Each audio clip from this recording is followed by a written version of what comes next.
Hey, what's going on, you guys? So in today's video, I will show you how you can claim Robux in Please Donate in Roblox. Now, this is going to be quick and easy, so let's do this. So first, you need to open up your web browser, and from here, you can go to roblox.com. And once in here, you need to log in into your account. So I will just log in here quickly.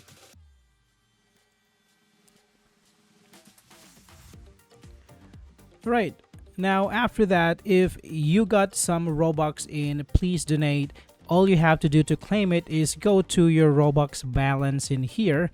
You can click the Robux icon and go to My Transactions. Now, the Robux that you get from Please Donate is going to go into incoming Robux. So it is going to stay here for at least a week until Roblox decides that this transaction is actually legit. Now after that, it will be automatically moved into your Robux balance. In some occasions, it could take longer than a week, maybe 20 days or 30 days, depending on Roblox. But after that, if Roblox team clears it out, it is going to be automatically added to your balance. Alright, so I hope this is helpful for you guys. Thank you so much for watching, and I will see you on the next one.